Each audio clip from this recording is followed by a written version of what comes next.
फिर से मैं आपका स्वागत करता हूं। आज हम ट्रिग्नोमेट्री का पार्ट नंबर 3 पढ़ेंगे। जैसा कि मैं आपको पिछले वीडियो में बता चुका हूं कि अगर हम साइन के मान याद कर लेते हैं तो हम कोस के मान आसानी से बना सकते हैं। किस नियम से? पड़ोसी के नियम से। जैसा मैंने आपको पिछली बार बताया था कि साइन और कोस 90 रुपए लेकर कहाँ जाते हैं? दशहरे में जाते हैं। तो उस नियम से हमने कोस के मान आसानी से निकाल लिए थे, अगर आपको साइन के मान याद है। अब अगर आपको टेन के मान याद हैं तो अब देखिए, जिस प्रकार से साइन और कोस 90 रुपए लेकर दशहरे में जाते हैं, उसी प्रकार टेन और कोट भी 90 रुपए लेकर दशहरे में जाते हैं। ध्यान रखना, टेन और कोट भी 90 रुपए लेकर दशहरे में जाते हैं। अब देखिए, अब मान लेते हैं कि अगर दशहरे में टेन थीटा 10 रुपए खर्च करता है, अगर दशहरे में टेन थीटा 10 रुपए खर्च करता है तो बाकी के 80 रुपए कोट खर्च करेगा। अब कोट ही क्यों खर्च करेगा, इसके लिए आपको पता होना चाहिए कि टेन के साथ दशहरे में कौन गया है? कोट। अब मान लेते हैं कि अगर टेन थीटा ए रुपए खर्च करता है, ए, हमने कुछ भी मान लिया ए, अगर टेन थीटा ए रुपए खर्च करता है तो बताइए कोट कितने रुपए खर्च करेगा? उसके लिए सिंपल सा नियम है, टोटल आपके पास 90 रुपए है, 90 रुपए में से आप खर्च किए हुए रुपए माइनस कर दें तो 90 में से कितने खर्च किए? ए रुपए, तो ए मैंने माइनस कर दिया। अब ये वाले रुपए कौन खर्च करेगा? कोट। इसी प्रकार से हम मान लेते हैं कि कोट ने A/2 रुपए खर्च किए। कोट ने कितने रुपए खर्च किए? A/2। तो बाकी के रुपए कौन खर्च करेगा इस बार? 10। तो बाकी के रुपए 10 खर्च करेगा। अब बाकी के रुपए कैसे निकालते हैं? 90 रुपए में से खर्च किए हुए रुपए माइनस कर दो। तो 90 रुपए में से क्या खर्च किया बताओ? A/2। तो इस प्रकार से हम पड़ोसी के नियम से मान निकाल सकते हैं। अब अगर आपको 10 के मान याद है, अब अगर आपको 10 के मान याद है तो हम कोट के मान आसानी से निकाल सकते हैं पड़ोसी के नियम से। ध्यान दें कैसे? अगर मैंने आपसे पूछा कोट 0 डिग्री का मान, अगर मैंने आपसे पूछा कोट 0 डिग्री का मान, लेकिन आपको इसका मान याद नहीं है, लेकिन आप यहाँ पे पड़ोसी का नियम लगाएं कि कोट ने कितने रुपए खाए? 0 रुपए। तो बाकी बचे हुए पैसे कौन खाएगा? 10। कोट ने 0 रुपए खाए तो कितने बचे? पूरे के पूरे 90 रुपए। तो पूरे के पूरे 90 रुपए कौन खाएगा? 10। और 10 90 का मान आप देख सकते हैं कितना होता है? अनंत। तो यदि 10 90 का मान अनंत है तो कोट 0 डिग्री का मान भी अनंत होगा। इसी प्रकार से अगर मैं आपसे पूछ लूं कोट 30 डिग्री का मान, तो ध्यान दें कोट ने खाए 30 रुपए, तो बचे हुए 60 रुपए कौन खाएगा? 10। और 10 60 का मान आप देख सकते हैं कितना है? √3। तो कोट 30 का मान भी √3। इसी प्रकार अगर मैं आपसे पूछ लूं कोट 45 डिग्री का मान, तो यहाँ भी आप पड़ोसी का नियम लगाएं कि कोट ने खाए 45 रुपए, तो बचे हुए 45 रुपए कौन खाएगा? 10। और 10 45 का मान आप देख सकते हैं 1, तो कोट 45 का मान भी 1। इसी प्रकार कोट ने खाए यदि 60 रुपए, तो बचे हुए 30 रुपए कौन खाएगा? 10। और 10 30 का मान 1/√3, तो कोट 60 का मान भी 1/√3। अब हम मान लेते हैं कि कोट ने पूरे के पूरे 90 रुपए खा लिए। कोट ने पूरे के पूरे 90 रुपए खा लिए, तो 10 के लिए क्या बचा? कुछ नहीं बचा। इसका मतलब 10 0 डिग्री, और 10 0 डिग्री का मान होता है 0, तो कोट 90 डिग्री का मान भी क्या हुआ? 0। तो इस प्रकार से आप 10 के मान याद करके कोट के मान आसानी से बना सकते हैं। अब जब साइन और कोस दशहरे में गए 90 रुपए लेकर, उसके बाद टेन और कोट दशहरे में गए 90 रुपए लेकर। तो इन दोनों को देखते हुए सेक कोसेक के साथ कहां जाएगा? दशहरे में। ध्यान देना,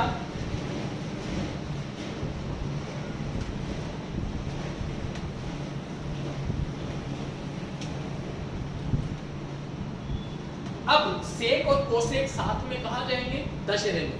तो एग्जाम्पल के द्वारा समझते हैं कि अगर सेक 15 रुपए खर्च करेगा तो बचे हुए 75 रुपए कौन खर्च करेगा? कोसेक, क्योंकि वो साथ में उसके दशहरे में गया है। मान लेते हैं कि कोसेक ने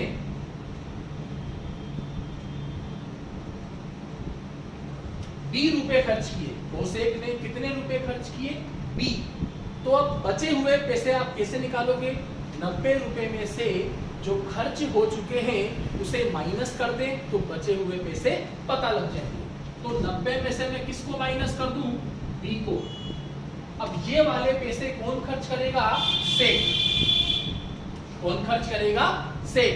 इसी प्रकार से मैं मान लेता हूं कि कोसेक ने P/2 रुपए खर्च किए। कितने रुपए? P/2।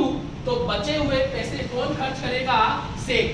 और बचे हुए पैसे निकालते हैं, 90 में से जो खर्च हो चुके हैं उसको माइनस कर दें। इसी प्रकार मैं मान लेता हूं कि सेक ने x + y/2 रुपए खर्च किए। सेक ने कितने रुपए खर्च किए? x + y/2। तो बचे हुए पैसे कौन खर्च करेगा? कोसेक। अब बचे हुए पैसे कैसे निकालोगे आप? 90 में से जो पैसे खर्च हो चुके हैं उसे माइनस कर दें। तो इतने पैसे कोसेक के पास बचेंगे। इसी प्रकार से अब अगर आपको सेक के मान याद हैं, अब अगर आपको सेक के मान याद हैं तो आप कोसेक के मान आसानी से बना सकते हैं। देखते हैं, मैंने आपसे पूछा कोसेक 0 डिग्री का मान, लेकिन आपको तो सेक के मान याद है, कोसेक के मान याद नहीं है, तो अपन बनाते हैं। तो कोसेक ने कहा है 0 रुपए, तो बचे हुए 90 के 90 रुपए कौन खर्च करेगा? सेक। और हम जानते हैं कि सेक 90 का मान होता है अनंत, तो कोसेक 0 का मान भी क्या होगा? अनंत। मान लेते हैं कोसेक 30 रुपए खर्च करता है। कितने रुपए? 30 रुपए। तो बचे हुए कितने पैसे? 60 रुपए कौन खर्च करेगा? सेक। और सेक 60 का मान आप देख सकते हैं कितना होता है? 2। तो कोसेक 30 का मान भी क्या होगा? 2।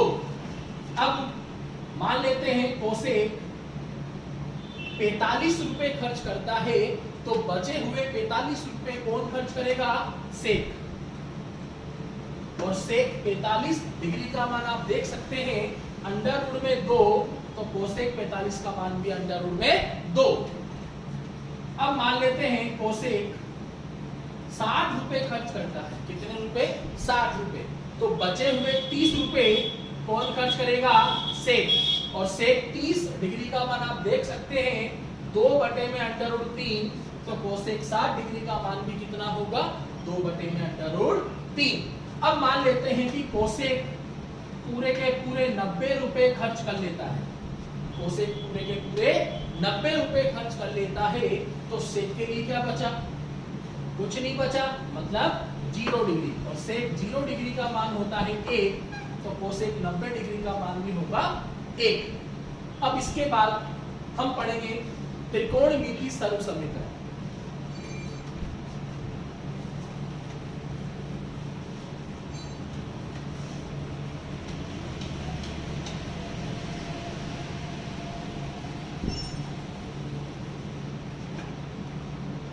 अब हम देखते हैं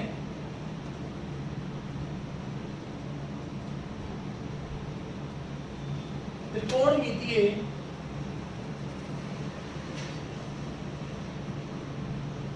सर्व समीकरण। त्रिकोणमितीय सर्व समीकरणों की खास बात यह है कि इसमें जो भी त्रिकोणमितीय अनुपात होते हैं उनके ऊपर स्क्वायर लगा होता है। इस बात का ध्यान रखें। सबसे पहले हम देखते हैं sine square theta plus cos square theta बराबर 1। इस वाली सर्व समीकरण से हम दो सर्व समीकरण बना सकते हैं। देखिए, अगर मैं साइन स्क्वायर थीटा को यहीं पे रखूं, अगर मैं साइन स्क्वायर थीटा को यहीं पे रखूं तो बताइए उधर कौन जाएगा, कोस स्क्वायर थीटा, तो क्या बनेगा 1 माइनस कोस स्क्वायर थीटा। यानी ये वाला फॉर्मूला तो आपको याद रखना ही है, साथ में इससे ये बनेगा, ये भी आपको याद रखना है। इसी प्रकार देखिए, अगर मैं कोस स्क्वायर थीटा को यहीं पे रखूं तो बताइए उधर कौन जाएगा, साइन स्क्वायर थीटा। तो आपका फॉर्मूला इस प्रकार से बनेगा 1 माइनस साइन स्क्वायर थीटा। अब आपकी किताब में जब क्वेश्चन आप हल करोगे, सिद्ध करने वाले क्वेश्चन, तो उनमें इनका उपयोग होता है। अब अगर वहां पे आपको 1 माइनस साइन स्क्वायर थीटा दिख जाए तो आपको वहां पे रखना है कोस स्क्वायर थीटा। अगर आपको साइन स्क्वायर थीटा दिख जाए तो आपको वहां पे रखना है 1 माइनस कोस स्क्वायर थीटा। इसी प्रकार दूसरी सर्व समीकरण है 1 प्लस टेन स्क्वायर थीटा बराबर सेक स्क्वायर थीटा। आपको ये सर्व समीकरण याद रखनी है, इससे दो और बनेगी। देखिए कैसे, या अगर मैं 1 को इधर रखूं, अगर मैं 1 को इधर रखूं तो बताइए उधर कौन जाएगा, टेन स्क्वायर थीटा, तो ये बन जाएगा sec square theta minus tan square theta. इसी प्रकार अगर मैं टेन स्क्वायर थीटा को इधर रखूं तो उधर कौन जाएगा 1, तो ये बन जाएगा सेक स्क्वायर थीटा माइनस 1। अब क्वेश्चन में अगर आ जाए सेक स्क्वायर थीटा माइनस 1 तो आपको क्या रखना है, टेन स्क्वायर थीटा। अगर क्वेश्चन में आ जाए सेक स्क्वायर थीटा माइनस का टेन स्क्वायर थीटा तो आपको इसके स्थान पे क्या रखना है 1। इसी प्रकार तीसरी सर्व समीकरण 1 प्लस कोट स्क्वायर थीटा बराबर कोसेक स्क्वायर थीटा। इसकी भी दो बनती है, आगे देखते हैं हम।